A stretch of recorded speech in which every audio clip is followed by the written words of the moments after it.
नमस्ते बच्चों, मैं Kriti Sangani Saraswati group of education channel जो आपकी एजुकेशन चैनल है उसमें आप सभी का स्वागत करती हूँ। बच्चों, पिछले क्लास में हमने चैप्टर नंबर 1 से 3 तक का अभ्यास किया था, यानी कि चैप्टर नंबर 1 से 3 का पुनरावर्तन किया था और ऑब्जेक्टिव पेपर स्टाइल का भी अभ्यास किया था। फिर हमने 1 से लेकर 3 तक के चैप्टर के सब्जेक्टिव पेपर स्टाइल की भी समझूती प्राप्त की थी, है ना। फिर हमने 4 से लेकर 7 तक की भी अभ्यास की, यानी कि चैप्टर नंबर 4 से 7 तक की इकाई का हमने पुनरावर्तन कर लिया। वहाँ पर भी हमने ऑब्जेक्टिव पेपर स्टाइल की समझूती प्राप्त की थी।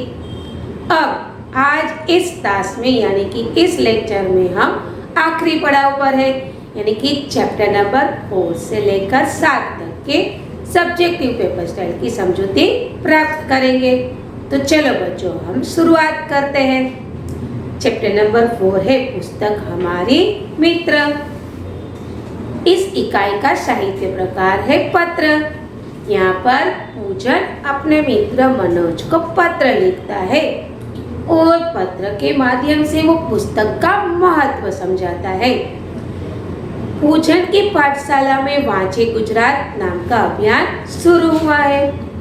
इस अभियान में पूजन जुड़ गया है और वह मनोज को भी बताता है कि यदि तेरी पाठशाला में ऐसा कोई अभियान शुरू हुआ है तो तू भी उसमें सम्मिलित हो जा, क्योंकि पुस्तकें हमें ज्ञान प्रदान करती है, हमारे विचारों में क्रांति लाती है। इतना ही नहीं, हमारा अकेलापन भी दूर करती है। गांधी जी ने तो यहाँ तक कहा है कि पुस्तकें हमारे मन के मेल को दूर करता है, यानी कि पुस्तकें मन के मेल के लिए साबुन का काम करती है। पुस्तक से हमें ज्ञान प्राप्त होता है। पुस्तकें ज्ञान का स्रोत है, बहुत सारा ज्ञान हम उससे अर्जित कर सकते हैं। यदि हमें कोई समस्या है तो पुस्तक उस समस्या का समाधान ढूंढने में हमारी सहायता करती है। ठीक है, तो इस प्रकार पूजन मनोज को पुस्तक का महत्व बताता है और अंत में बताता है कि अब हमें यह तय करना है कि किसी के जन्मदिन पर या किसी भी मौके पर हमें लोगों को गिफ्ट में यानी कि भेंट स्वरूप पुस्तकें ही देनी चाहिए, गुलदस्ता वगैरह नहीं देना चाहिए। यदि हम पुस्तकें भेंट में देंगे तो लोग अच्छी अच्छी पुस्तकें पढ़कर ज्ञान का विकास करेंगे। तो बच्चों, यह बात हुई इकाई नंबर 4 की। अब बात करते हैं इकाई नंबर 5, जो एक कविता है जय विज्ञान की। आज तक आपने यह नारा सुना होगा, जय जवान जय किसान। अब उसके साथ एक और सूत्र जुड़ गया है, जय जवान जय किसान और जय विज्ञान, यानी कि विज्ञान ने हमारे देश को बदल दिया है। विज्ञान की वजह से आज अच्छे अच्छे और सच्चे सच्चे उपकरणों का आविष्कार हुआ है। अब सच्चे सच्चे मतलब क्या? क्योंकि बहुत सारे उपकरण आज हमारी मुश्किलों को आसान कर रहे हैं। आज समय और शक्ति का खर्च कम होने लगा है। क्यों? क्योंकि इन वैज्ञानिक खोजों ने हमारा जीवन परिवर्तित कर दिया है, हमारे जीवन में बदलाव लाया है।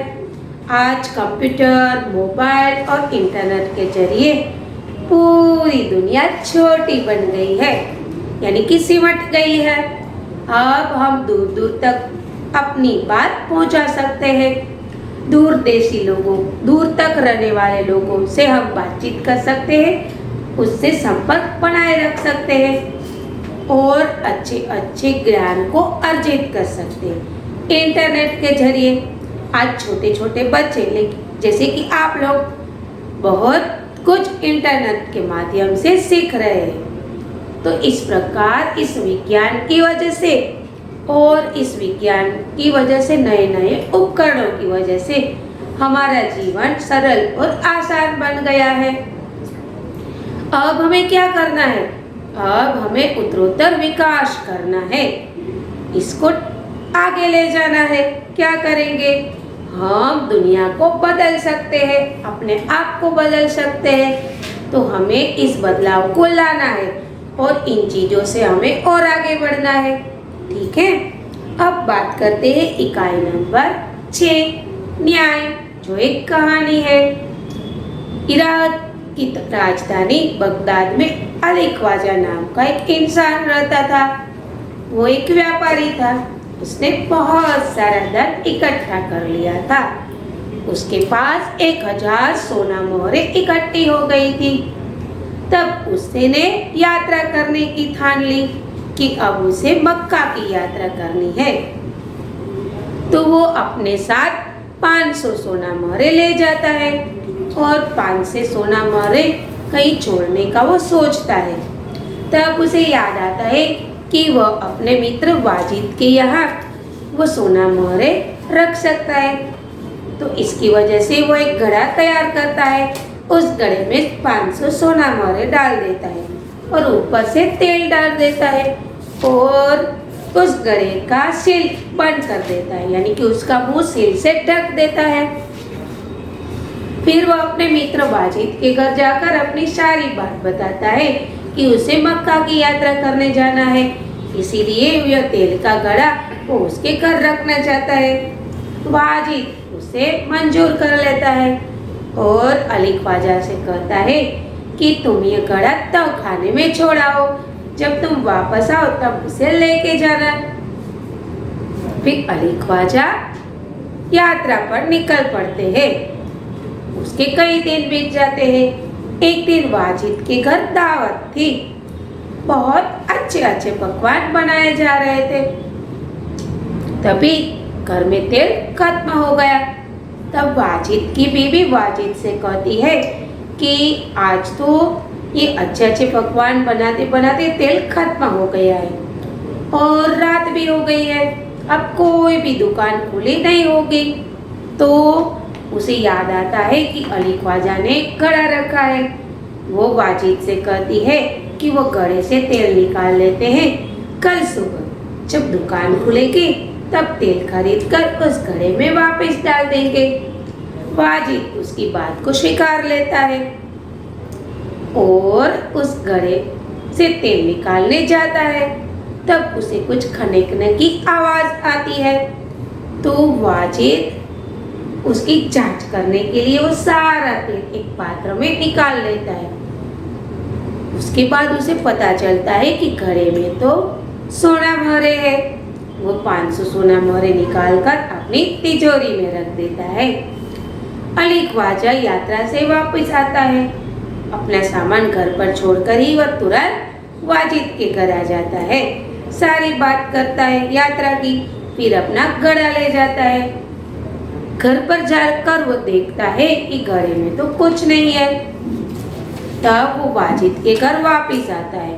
उन दोनों में बहस छिड़ जाती है और झगड़ा इतना बढ़ जाता है कि आसपास के लोग को उसके झगड़े की वजह मालूम पड़ जाती है। तब कोई इंसान अली ख्वाजा से कहता है कि आप न्याय पाने के लिए काजी के पास जाइए, अदालत में, न्यायालय में। अली ख्वाजा वैसा ही करता है, लेकिन वहाँ उसे न्याय नहीं मिलता क्योंकि उसके पास कुछ पक्के सबूत नहीं थे।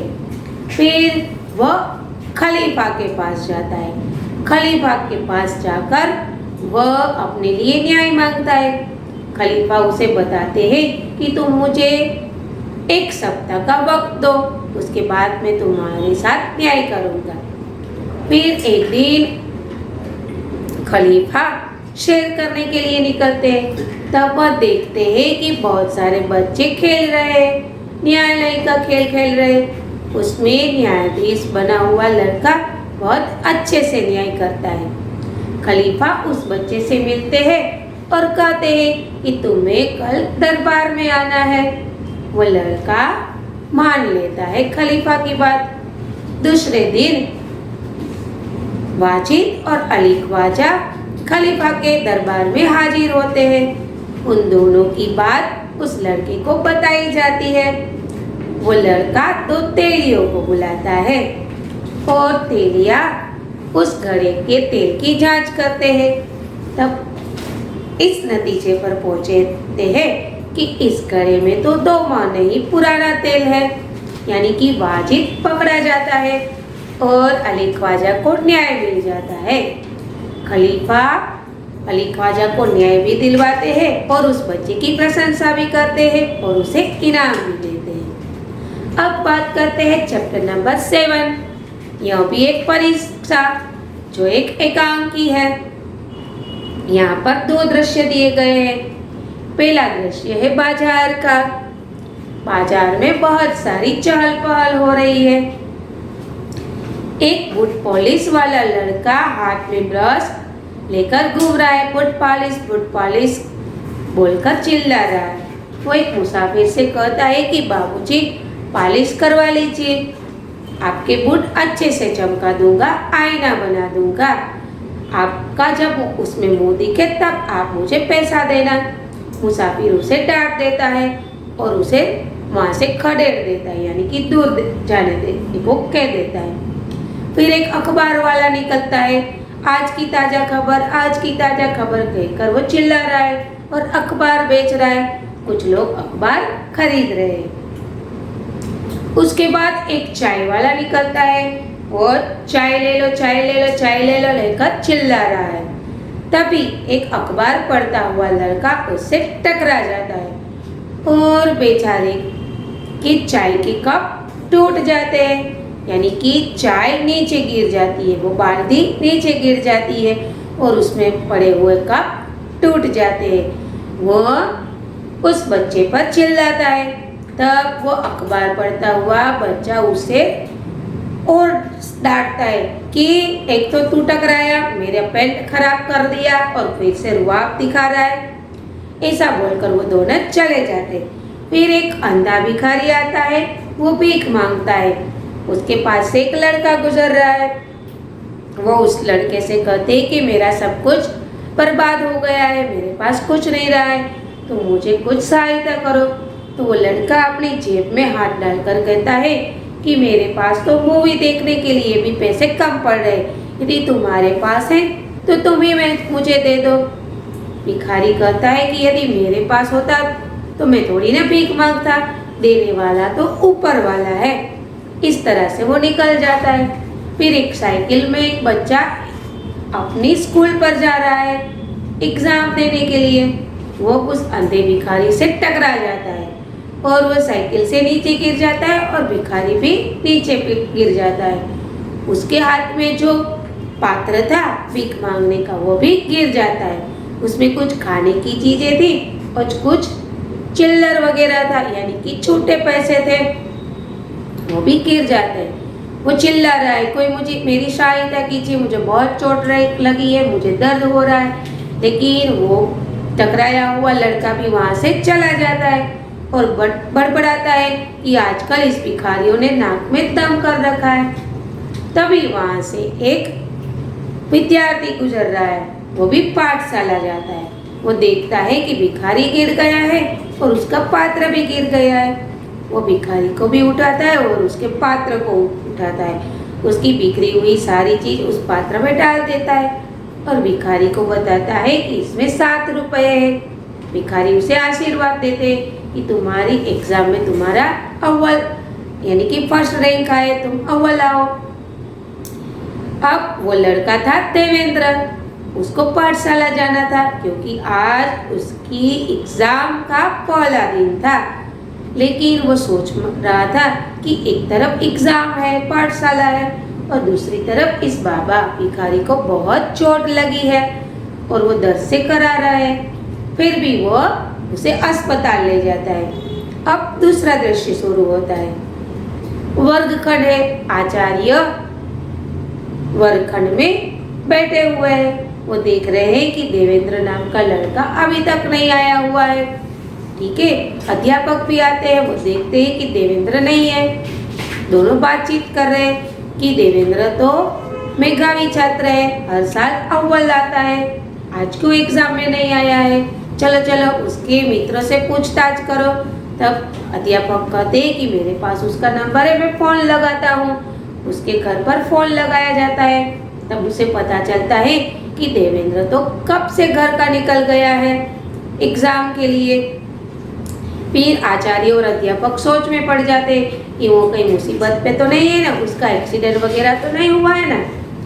तभी हाँफता हाँफता देवेंद्र आता है और सारी घटना बताता है। आचार्य जी उसे बैठने के लिए इजाजत देते हैं। कहते हैं कि मनुष्य का पहला कर्तव्य दूसरों की सहायता करना है। तुम इस कसौटी में अव्वल आओ या ना आओ, लेकिन तुम जिंदगी की कसौटी में अव्वल आए हो। वैसे भी तो मेधावी छात्र हो। फिर अध्यापक फिर से उसके घर पर फोन लगाते हैं और बताते हैं कि देवेंद्र आ गया है। किस वजह से नहीं आया था वो भी बता देते हैं, यानी कि उसको आने में क्यों देर हो गई थी। फिर वह उसके पिताजी को अभिनंदन भी देते हैं कि तुम इतने अच्छे बच्चे के पिता हो, आपको अभिनंदन। तो बच्चों, यहाँ पर ये चारों इकाई खत्म होती है। अब हम सब्जेक्टिव के रूप में इसका अभ्यास करेंगे। चलो देखिए, पहला प्रश्न होगा एक वाक्य में उत्तर। यहाँ पर आपको 6 प्रश्न दिए जाएंगे, प्रत्येक का एक गुण होगा। आपको अच्छे से इसको रीड करना है और उत्तर लिखना है।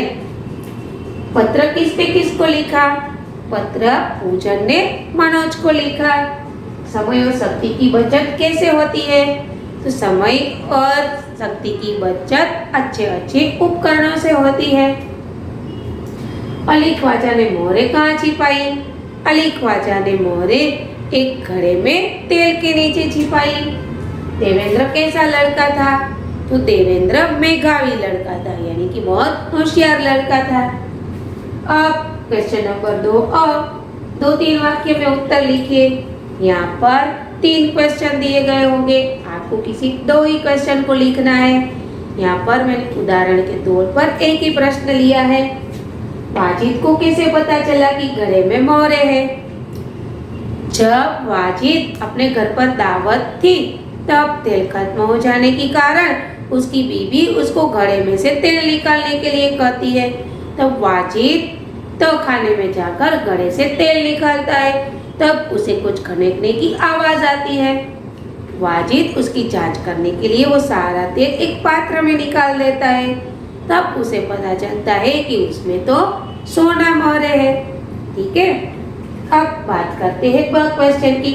समानार्थी शब्द, 4 समानार्थी होंगे, आपको चारों 4 लिखने हैं। यहाँ पर उदाहरण के तौर पर मैंने 2 लिए हैं।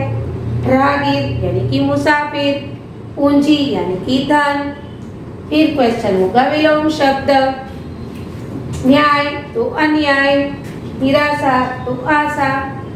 फिर हो गए शब्द समूह, 2 हो गए, आपको दोनों लिखने हैं, प्रत्येक का एक गुण होगा। पैगंबर का उत्तराधिकारी यानी कि खलीफा। अब बात करते हैं मुहावरे की। सिर खुजलाना यानी कि समझ में न आना, आईना बनाना यानी कि बहुत चमकदार बनाना। अब क्वेश्चन होगा मातृभाषा में अनुवाद कीजिए, यानी कि या तो परिच्छेद दिया होगा या तो कोई वाक्य दिया होगा, आपको उसे पढ़ना है और उसका गुजराती में अनुवाद करना है। जैसे कि मैं कभी झूठ नहीं बोलता, यानी कि હું ક્યારે ખોટું નથી बोलतो। फिर क्वेश्चन नंबर 3 होगा ग्रामर का, संज्ञा, विशेषण, क्रिया, काल, वचन और लिंग परिवर्तन। ठीक है बच्चों, आपको इन सभी का अभ्यास करना है और अच्छे से करना है, तभी जाकर आप इस पत्र में लिख पाएंगे। कुछ भी हो सकता है, या तो वाक्य में से पहचानिए संज्ञा, विशेषण, काल, वचन या लिंग परिवर्तन, या फिर लिंग परिवर्तन कीजिए इस वाक्य का, या तो वचन परिवर्तन कीजिए इस वाक्य का, या तो संज्ञा के उदाहरण दीजिए, या तो वाक्य में से संज्ञा ढूंढिए। कुछ भी हो सकता है, आपको अच्छे से इसकी पढ़ाई करनी है। फिर क्वेश्चन नंबर 4 होगा अर्ब, कहानी, पत्र और निबंध। आपको कहानी में रूपरेखा दी गई होगी, रूपरेखा के आधार पर ही आपको कहानी लिखनी है। फिर निबंध होगा, तो निबंध में आपको 2 से 3 विषय दिए गए होंगे, आपको उस विषय में से आपको जिस पर अच्छे से लिखना आता है उसका चुनाव कर उसी के ऊपर लिखना है पत्र। तो वो भी आपको सूचना दी गई होगी कि आपको किसको पत्र लिखना है। आप अच्छे से पत्र का ढांचा समझते हैं, तो उसी हिसाब से आपको पत्र लिखना होगा। ठीक है बच्चों, तो मैं आशा करती हूँ कि आपको ये सारा पुनरावर्तन अच्छे से समझ में आ गया होगा और आप अच्छे से अपनी एग्जाम लिख पाएंगे। चलो फटाफट से इसका स्क्रीनशॉट ले लीजिए।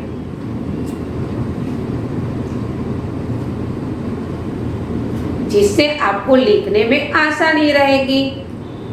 अब फिर मुलाकात होगी, तब तक के लिए अलविदा। धन्यवाद।